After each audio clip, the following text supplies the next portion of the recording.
Bom dia, meus queridos amores do quinto ano. Como vocês estão? Tudo bem? Hoje, no nosso vídeo de história, nós vamos falar sobre a República Velha. E eu gostaria de pedir que vocês pegassem o livro de história da gente e abrissem na página 89, porque a gente vai falar um pouquinho sobre esse conteúdo, tá bom? E ao final, eu faço a chamada de vocês, tá? Vejam só, vamos iniciar falando sobre a República Velha. A gente viu os símbolos nacionais, né, do Brasil. Vimos que o Brasil está vivendo um período pós-independência do Brasil, pós-período regencial, pós-primeiro reinado, pós-segundo reinado, né? Então agora o Brasil é uma república. O que isso quer dizer? Que não há a figura de um monarca português governando o Brasil. Isso não ocorre mais. Não há. E agora, né, os líderes do Brasil são eleitos, né, através do voto. Então, temos uma república. Lembrando que os primeiros presidentes do Brasil, se assim a gente pode colocar, eram todos militares.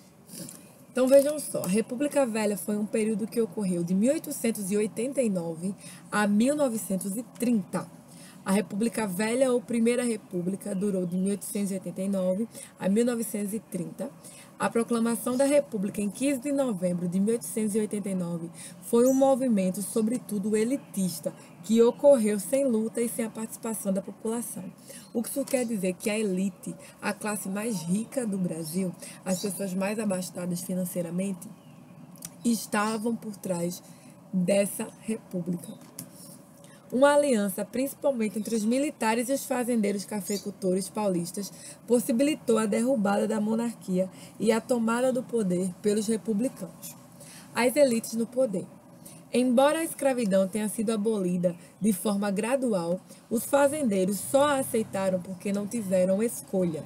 Entretanto, quando a Lei Áurea foi assinada pela princesa Isabel, filha de Dom Pedro II, não previa qualquer indenização aos fazendeiros de café que eram donos dos escravos. Assim, muitos fazendeiros ficaram insatisfeitos e não confiavam mais no governo, porque queriam receber uma indenização pelos escravos libertos. Como isso não aconteceu, passaram a apoiar a ideia de transformar o Brasil numa república. Nesse período, a província de São Paulo ficava mais rica por causa da produção do café. A República interessava mais aos produtores de café, pois esses queriam ter maior poder no governo. Com a República, poderiam eleger deputados e participar mais ativamente das decisões políticas no país. Assim, ao longo da Primeira República, o poder político continuou nas mãos da elite, comandada por uma oligarquia, isto é, por um grupo de pessoas que faziam parte do mesmo setor da sociedade, partido político ou grupo familiar. Os militares também estavam descontentes com o governo, porque estavam com os salários baixos e gostariam de participar mais das decisões políticas. Alguns políticos mais conservadores também temiam pela monarquia, pois Dom Pedro II estava muito doente. Se viesse a falecer, quem herdaria o trono seria sua filha mais velha, a princesa Isabel. Entretanto, ela era casada com o neto do rei da França, Gaston de Orleans. Esses políticos temiam que a princesa, tornando-se rainha, fosse manipulada pelo marido.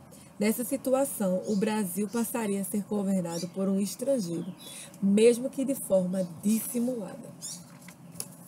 Então, os produtores de café, os militares e os políticos conservadores passaram a angariar adeptos à ideia de um Brasil republicano. Para os republicanos, a forma mais rápida e segura de chegar ao poder era por meio dos militares. Por isso, precisavam de seu apoio. Assim, em 15 de novembro de 1889, os militares deram um golpe na monarquia, ou seja, retiraram Dom Pedro II à força.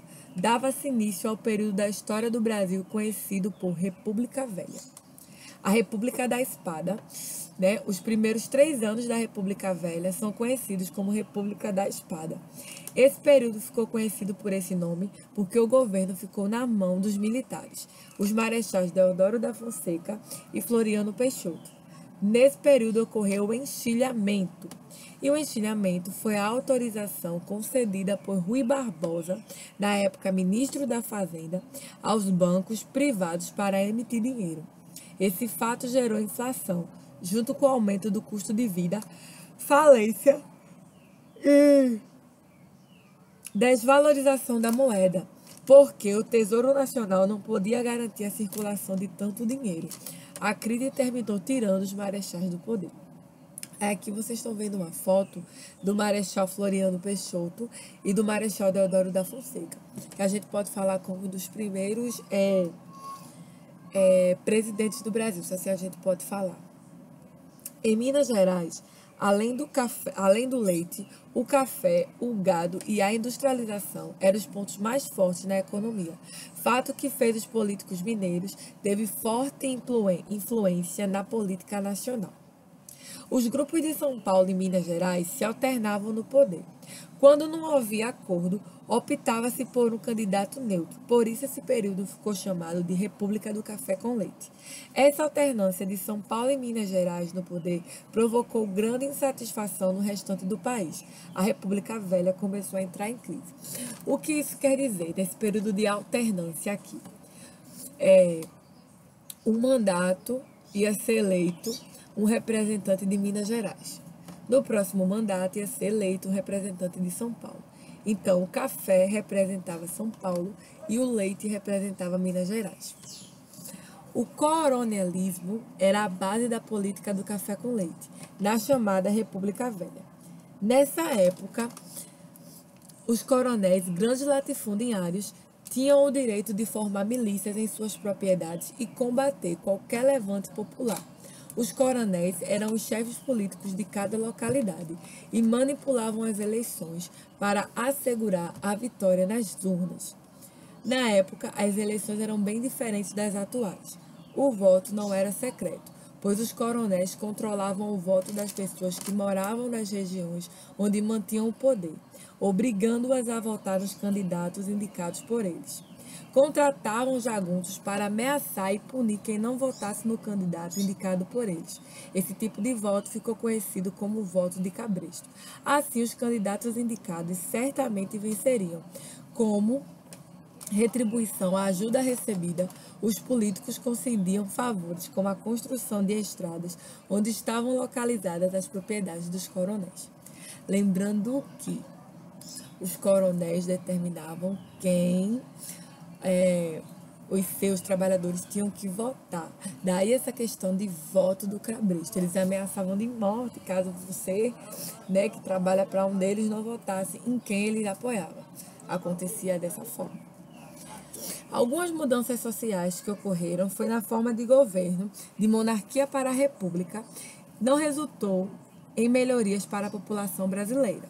No período correspondente ao final do século XIX e início do século XX, o Brasil recebeu muitos imigrantes estrangeiros que vieram trabalhar nas lavouras de café. Nesse tempo também ocorreu um grande desenvolvimento.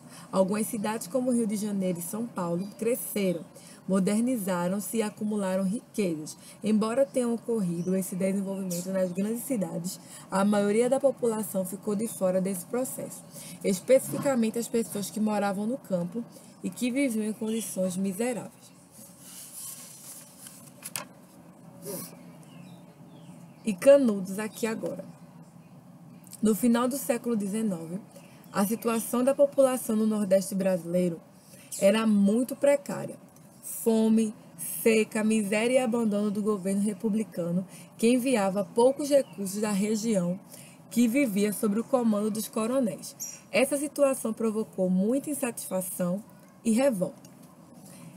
O povo se uniu a Antônio Conselheiro, o qual pregava ser um emissário de Deus, vindo para abolir as desigualdades sociais e as maldades da República, como a exigência do pagamento de impostos, por exemplo. Antônio Conselheiro fundou em novembro de 1896 um arraial no sertão da Bahia, que recebeu o nome de Canudos, por causa da plantação de bambu, canudos, vamos assim dizer, que havia na região. E os sertanejos e suas famílias o seguiram, acreditando que seu líder iria libertá-los da situação difícil que viviam. Canudos tornou-se uma ameaça aos interesses dos representantes do poder vigente, pois Antônio Conselheiro estava se transformando no maior líder sertanejo do país. Na comunidade, as leis da República não eram respeitadas, pois Canudo tinha suas próprias leis. O governo da Bahia não concordava com o fato de os habitantes de Canudos não pagarem impostos e nem respeitarem as leis republicanas. Então, com o apoio dos fazendeiros que temiam a falta de mão de obra nas lavouras, alguns jornalistas e outros setores da sociedade que entendiam que os moradores de Canudos queriam a volta da monarquia e, contando ainda com o apoio da Igreja Católica, resolveram destruir Canudos. Foram enviadas tropas do governo estadual e federal para atacar o local, porém a população resistiu bravamente. Só após a terceira investida militar, em 5 de outubro de 1897, a população de Canudos foi vencida.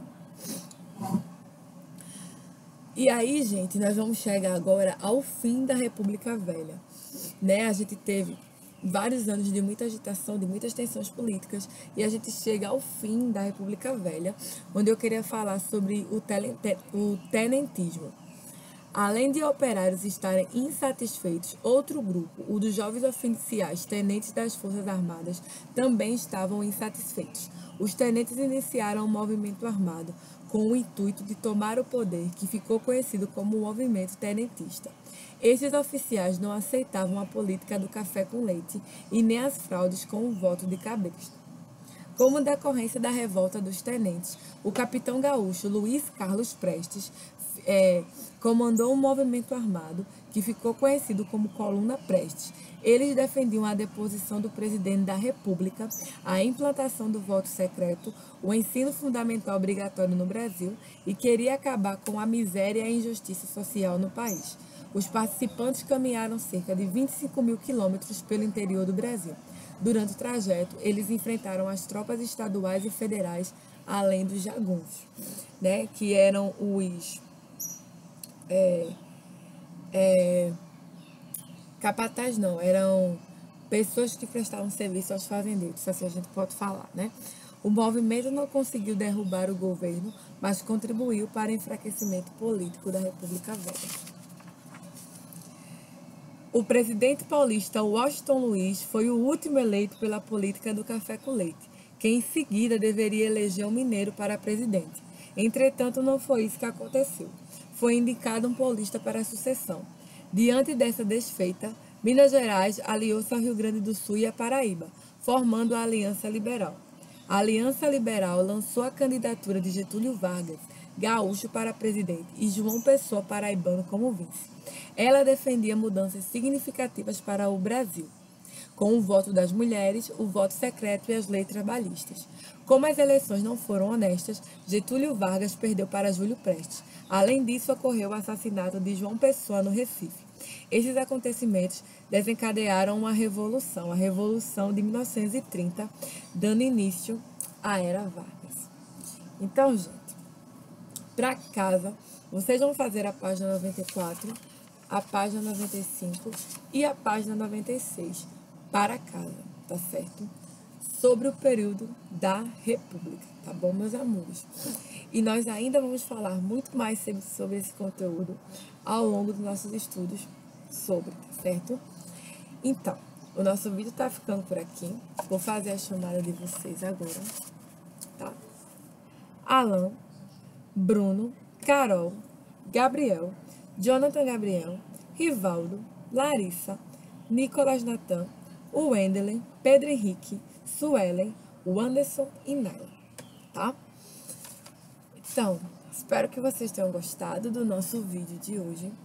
Qualquer dúvida, coloca aqui nos comentários da plataforma para te saber.